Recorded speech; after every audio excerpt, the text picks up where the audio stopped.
بسم الله الرحمن الرحیم. السلام علیکم محترم اکای حاجی میرزا. یکی از نزدیکان من دختر از من خواهش نمود که مکتوب من را به حاجی محترم رسانیده به من مصلحت دهد. من طول چند سال است که کتاب میخوانم، نماز میخوانم، ستر عورت میکنم. همسایه ها تهمت کرده خواستگارهایمان را از راه میگردانند و اینها میگویند که این دختر کسلی هست. همین کسبه را در سرش مانده و برای همین کتاب میخواند، سطر میکند و برادرانم میگویند که سطر نکن، من با گپ برادرانم بگیرم یا که نی، سطر عورت کنم یا نکنم. البته امروز این سوال یک بار دیگر بر ما وارد شده بود که بعضی همسایه های هستند که به خانه یک همسایه اگر خواستگار آید کار میکنند که پیش راه او را گیرند. هر گونه تهمت هایی که چگونه ما را میکنند، هم گونه تهمت ها را مثال میرسانند که وای کسلی است و وای دیگر است و وای دیگر است گفته، یعنی نمیخواهند که در خانه همون همسایه‌اش یک خرسندی برپا شود. حالا که حبیب خدا میگه لا یؤمن احدکم حتی یحب لاخی ما یحب لنفسه. ایمان کامل ندارد آن مؤمنی که اگر آن چیزی را که برای خودش دوست می‌دارد برای برادرش دوست ندارد. آن چیزی را که برای خودش دوست می‌دارد، یعنی خرسندی را دوست می‌دارد، دختری خودش به شوهر دادن را دوست می‌دارد، لیکن برای همسایه‌اش این اگر دوست ندارد، اون همسایه گو ایمان ندارد. المسلم اخو المسلم گفتم پیغمبر، لا یکذبوه ولا یخذلوه ولا یخونوه. مسلمان برادر مسلمان است، باید که مسلمان خیانت نکند، مسلمان دروغ نگوید، مسلمان خار نسازد. کل المسلم علی المسلم حرام عرضه و ماله و دمه. پیغمبر میگه هر یک مسلمان بر مسلمان حرام است. چی؟ آبروی او، مال او، قدر و قیمت او. برعکس ما و شما باید که امروز تبلیغ کنیم. اگر در همسایه ها من دخترهای باکره رسیدگی باشد، باید که دیگر جوانها را تبلیغ کنیم که در همسایگی ما فلان دختری هست، بی نهایت دختری خوب است. باید اینها را تبلیغ کنیم تا که اونها تیزتر صاحب شوهر شوند. این کارها ماندگی ما و شما دشمنی می‌ورزیم. در این حالت ما و شما ایمان از دست میتیم. و این خواهر میگوید گپی برادر ما گیرم یا نگیرم، ستر عورت میکنم، تا جای این برادرها یک ناموس اسلامی داشته باشند که خواهر خودشان امر به روی مال انداختن کنند، باز نخواه که یک بی ناموسی اونها را فرا گرفته باشد و نخواهند که خواهر اونها روی مال داشته باشد یا پیشی بری بسته داشته باشد. وصینا الانسان بوالدیه حسنا. خدا میگوید ما سپارش دادیم فرزند آدم را که با پدر و مادرش مهربان باشد، نیکوکار باشد. وقتی تفسیر این آیت خواندم، سعد ابن ابی وقاص میگوید این آیت در شأن من نازل شده است. چگونه؟ میگوید وقتی من ایمان آوردم مادرم بر من خبر داد. سعد گفت خدا به تو سپارش داد که وصینا الانسان بوالدیه حسنا، و پدر و مادرتان مهربان باشید، اطاعت کننده باشید. پس من بر تو امر میکنم ای سعد که کافر شو، و الا اگر کافر نشوی من نه غذا میخورم نه هیچ نوشابه می نوشم، و این آفتاب سوزانی که میبینی این آفتاب ترک نمیسازم، به زیر سایه نمیروم. میگوید این مادر این گونه کرد برای آنکه سعد ابن ابی وقاص از ایمان محمدی برگردد و کافر شود.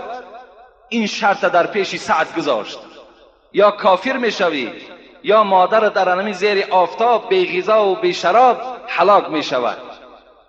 وقتی میگه زیر آفتاب رفت این مادر، یک شب میگوید تا روز چیزی ننوشید، چیزی نخورد و در آفتاب میگه نشستگی بود. روز دوم شد از آفتاب نمیخیست، برای فرزندش کافر شدن. روز دوم هم میگه تمام شد. مفسرای قرآن میگویند روز سوم بود که مادر بیهوش افتید. سعد بالای سر مادر آمد، چی کلمه گفت؟ مادر گفت اگر گفت تو 100 جان داشته باشی و هر یک جانی تو گفت با این گونه مشقت از بدن تو جدا شود، من کسی نیستم که از ایمان محمدی برگردم. من کسی نیستم که من از ایمان محمدی برگردم. اگر 100 جان داشته باشی با این گونه مشقت جانها از بدن تو جدا شوند، من کافر نمیشوم. اختیار داری. گفت مادر وقتی میگد این سیاست فرزند شنید، این اراده مستحکم فرزند که شنید، از زیر آفتاب خیست آمد میگد غذا هم خورد و نوشابش هم نوشید. یعنی باید این خواهر و این دادرهایی که در این راه هستند باید صاحب اراده باشند. باید دیگر دلالت هیچ کس در نزد پروردگار گناهکار شدن این بهتر نیست از او که تو در نزد برادرت، پدر و مادرت ملامت زده میشوی.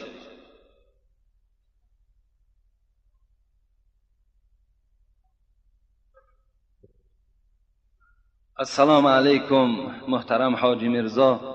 ما یک گروه مخلصان شدید شما از دهه بلیان پایان ناحیه دنقره با طلب زیارت شما آمدیم که نماز جمعه عین اجابت دعاست. از شما التماس یک دعای نیک کنید.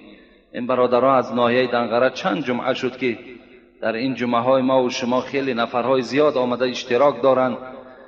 در حقشون دعا کنیم که خدای مهربان این برادرانی که از بلیان پایان و از دیگر ناحیه های دنقره و این جمعه ما و شما می آیند، خدا در هر قدمشان حسنات کتابت کند، عمر ایشان دراز و توفیقشان باز هم خدای مهربان زیاده بگرداند و به تمام مراد و مطلوب های نیک خدای مهربان موفقشان بگرداند. آمین یا رب العالمین. خوش آمدند. السلام علیکم حاجی میرزا. من یکی از مخلصان شما از شهر نارک می باشم. نصیب باشد به زیارت می آیم. ما اهل خانواده هم شما را دوست می داریم و در حق شما هر نماز دعا می کنیم که چنین پیشوا داریم. ماه ایون مادرم از دنیا گذشت. می خواهم که در حق مادرم و خانواده هایم دعا کنید. نام من سفر علی و بگوید که نام من خوب است یا نه. نام شما خوب است و خدای مهربان این مادر روحش شاد و قبرش پر نور و این برادر سفر علی را چه خداوند عمر دراز و تنی صحت نصیب بگرداند. آمین یا رب العالمین.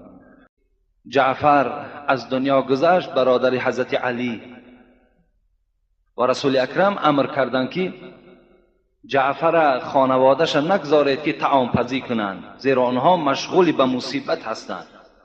شما همسایه ها نان و آب آنها را تا 3 روز چکار کنید؟ آماده کنید. اگر گفت تو 100 جان داشته باشی و هر یک جانی تو گفت با این گونه مشقت از بدن تو جدا شود، من کسی نیستم که از ایمان محمدی برگردم. من کسی نیستم که من از ایمان محمدی برگردم. اگر 100 جان داشته باشی با این گونه مشقت جانها از بدن تو جدا شوند، من کافر نمیشوم. اختیار داری. گفت مادر وقتی میگد این سیاست فرزند شنید، این اراده مستحکم فرزند که شنید، از زیر آفتاب خیست آمد میگد غذا هم خورد و نوشابش هم نوشید. یعنی باید این خواهر و این دادرهایی که در این راه هستند باید صاحب اراده باشند. باید دیگر دلالت هیچ کس در نزد پروردگار گناهکار شدن این بهتر نیست از او که تو در نزد برادرت، پدر و مادرت ملامت زده میشوی.